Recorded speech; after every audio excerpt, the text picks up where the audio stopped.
Hello. I'm just going to be looking at the Obsidian knife that I made for the Jungle Pack in Rust. And there's a question on X how I made the Obsidian blade and the serrations, the markings on it basically, which can look a little bit intimidating, but honestly it was really quite simple. I started out with relatively simple geometry, just basically creating the overall shape. I could probably have a look at it here, I've not actually checked. So the ref originally was from the skinning knife that I made a while ago, and this is quite literally the base mesh for the Obsidian knife, what I used to sculpt with actually, because it's quite simple. I know there was going to be a lot of deformation going on, especially with the handle, and even with the blade itself.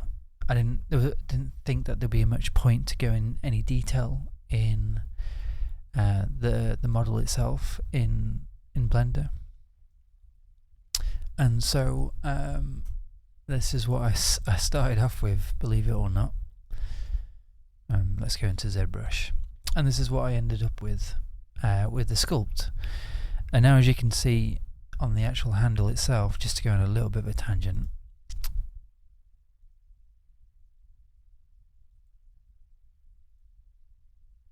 let's get rid of the world model.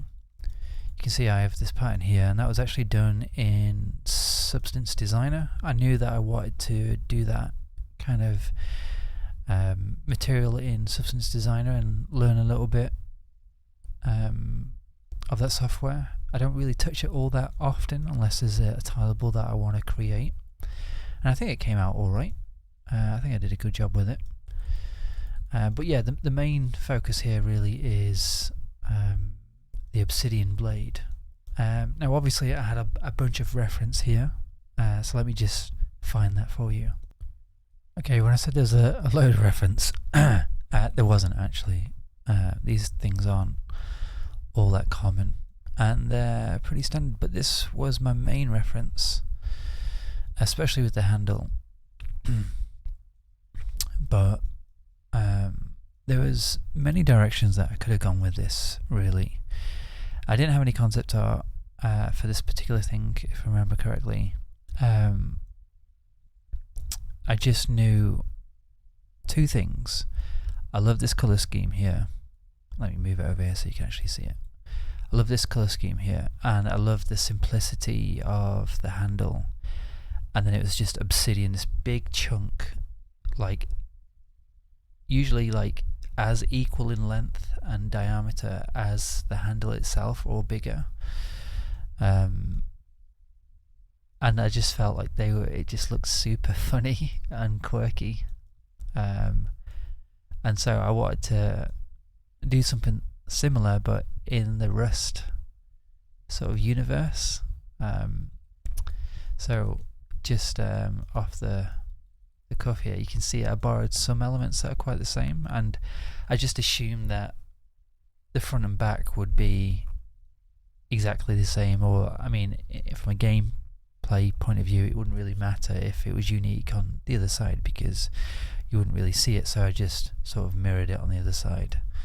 I didn't think that would be a big deal, as you'd only really see one side anyway, you know. Got the little frog boots in there from Rust, and he's actually holding an obsidian rock in his hand. And as I was designing this, I actually found that the open mouth pretty funny, to be honest. But it's kind of like the minus cap on here with the light source here at the top. I just wanted to play on that a little bit. But the blade itself was really quite simple to do, actually. Let me show in ZBrush. So as mentioned, let me focus on. I really took focus on these kind of, like, borrowed from this sort of Obsidian blade and these especially these lot. So let me just put this over here like this and unhide. So I started off with that base mesh, as I said, and I just dynameshed it and just started sculpting through. So like maybe we can even do something here.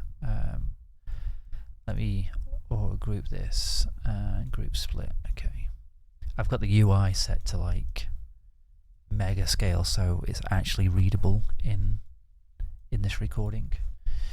And so let me dynamesh this.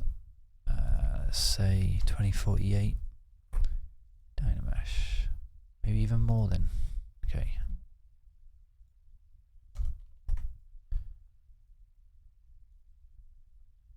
There we go. One thing that I did was I actually kept the edge on here. I didn't keep it. You can see that I've kept it quite thick here, and that was because purely for sculpting purposes. Whenever I've done blades in the past, when it's been basically like a triangular point on the edge rather than square like it is here, when you're sculpting, even if you have backface masking turned on, sometimes the mesh would still push through to the other side, and it's not always noticeable actually, and it can be quite frustrating when you're getting loads of bake errors, and it's like, well, why is all this black coming through on my bake? It's because the back faces are actually in the sculpt are actually pushing through. So I gave myself some leeway here, and the tools to do this are again really quite simple. It's quite literally just started off with the clay brush. Let me get my bearings here because all my UI is crazy with just a hard brush, and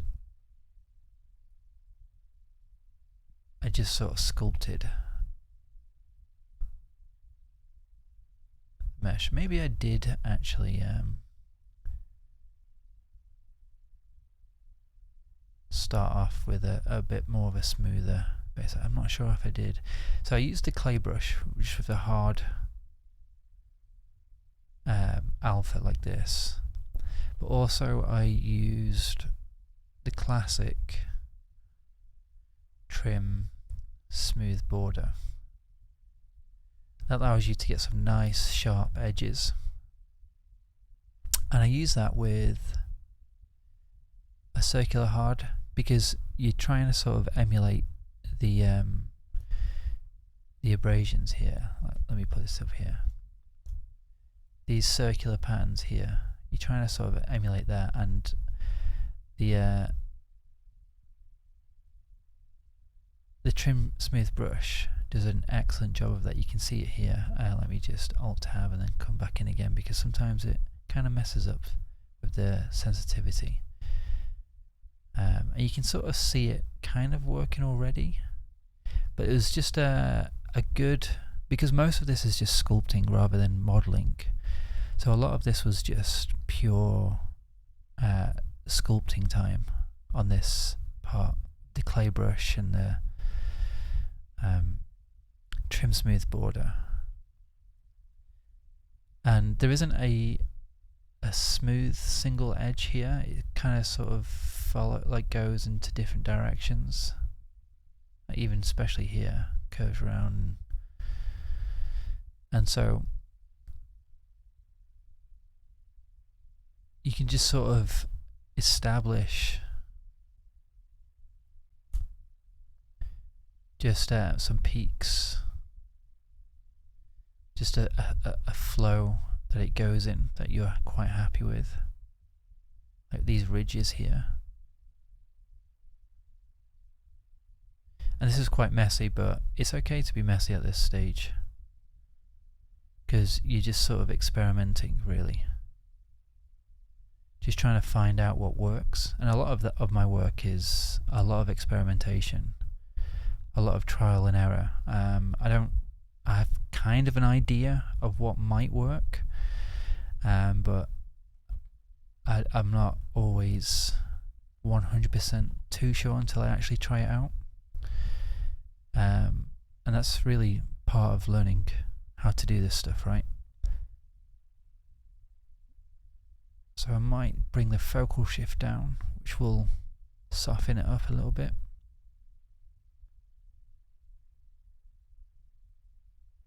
And you can use this in the negative as well, in Z up, or whichever one that is, Z down, Z up, invert the brush, basically. And eventually you just sort of get this feel of it, and I'm kind of rushing here, so it's not coming out as well, but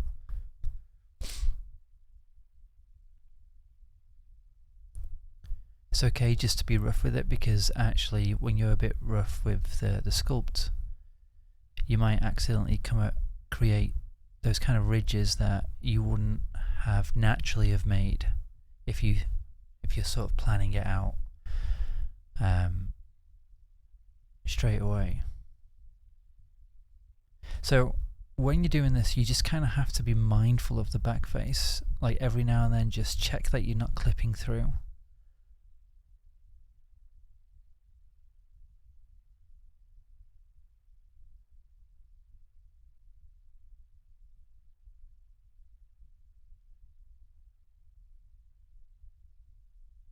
So along with this, I think if I remember correctly, I also used the high polish, which does a really nice job of sort of kind of like polishing the geometry, so it's less rough at certain peaks.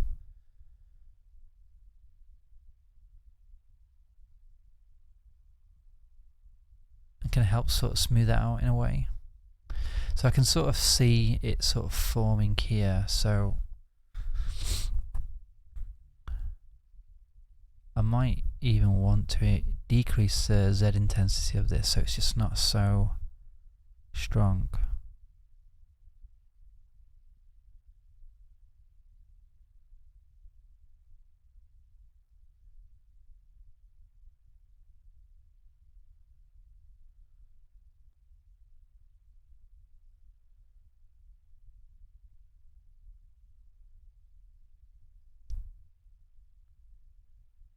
But this is essentially what I did, and it just took quite a while just to get it right. And it's okay just to go in with the move brush, move things around, to sort of manually create those kind of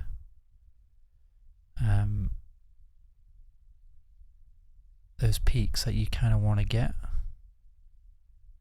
Then you can go in with the trim brush and just sort of sharpen those up. Let's smooth that out a little bit.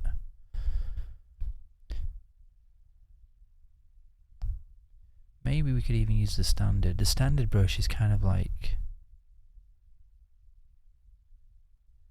a underused brush. It's quite a good one.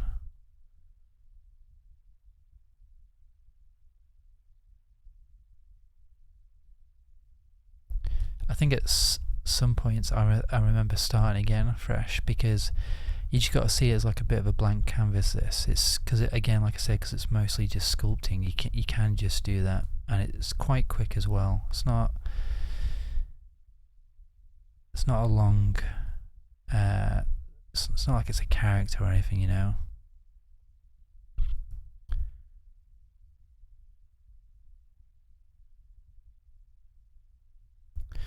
And you just want to, like with most pieces of art, you want to sort of not focus on the smaller details just first. You want to sort of establish the larger shapes and maybe even the secondary shapes. So I've already established this sort of flow that I want to go with. Am I entirely happy with it? No, not particularly, but just for this demonstration purposes, it's okay.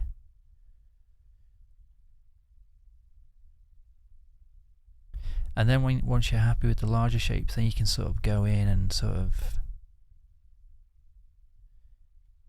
do your thing. I had symmetry activated then, that was weird. Maybe that was on by default.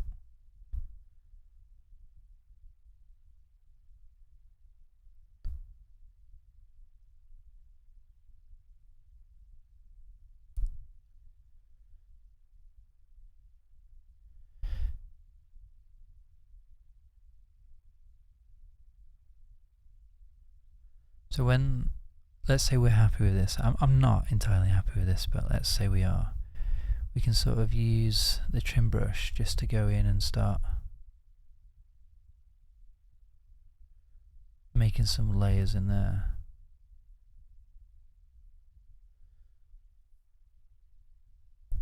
Let's bring the focal shift back down to what it was.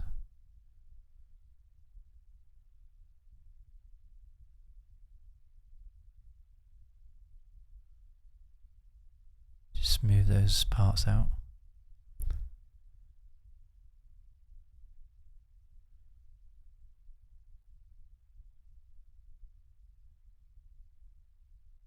When you smooth it, you start to get that sort of feel to it. That Obsidian feel. But you want to be careful you don't create it too thick.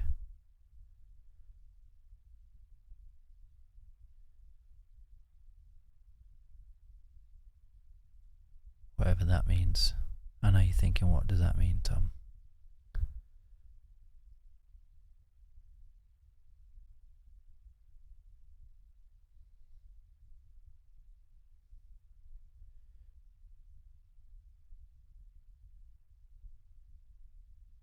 You can sort of see that serrated edge, not serrated edge, but that layering happening there. And this is essentially what I did, really. You can start to see it starting to develop now. And then when that happens, you can sort of go in. Well, let's say we're starting to be a bit more happy with this. Let's just smooth some of these parts out so it looks a little bit more refined. You can go in and not do that. Just create little nooks here and there. A little chip away at the surface. Because even though Obsidian is really, really strong, it's along the thinner edges it becomes quite brittle. So I tried to sort of simulate by making like little edges coming out a little bit. You can see it more here along the edge where it looks a bit rougher.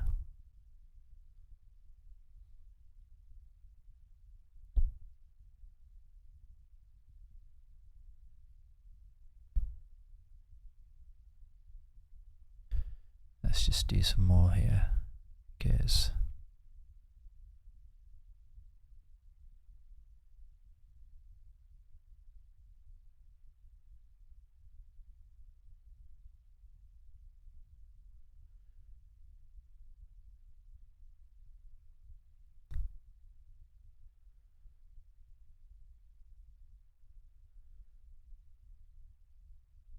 You just have to be sort of patient with the process on this. It is a difficult one to do at times.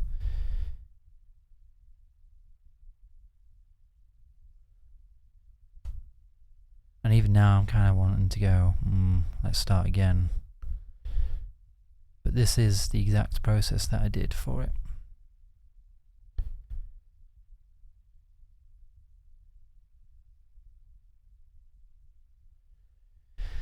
And yeah, that's pretty much it really. Just try to pay attention to the shapes that I can see here, and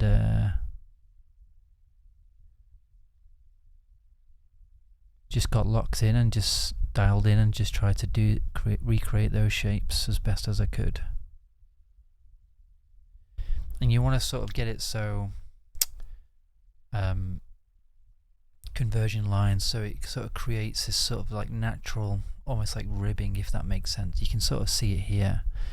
Ribbing, I mean like a rib cage, if that makes sense. I don't know. Like here where it goes almost like an M shape, you know. And there's just different directions of flow in there. So you have like the larger shapes here, but you can sort of see subtle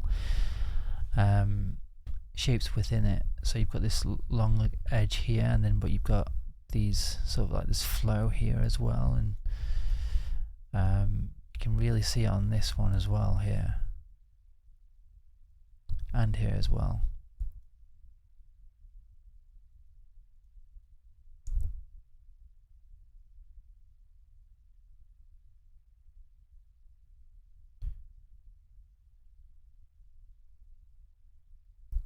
So yeah, that's kind of it, and I did the same on the other side as well, because they're not identical, or symmetrical, should I say.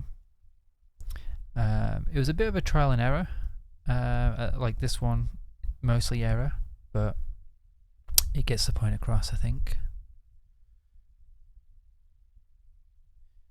No real fancy brushes or anything like that, or techniques. It's just sculpting, you know. But yeah, I hope that was helpful. And if you do have any further questions, please do ask. I'm happy to answer them when I can. Peace.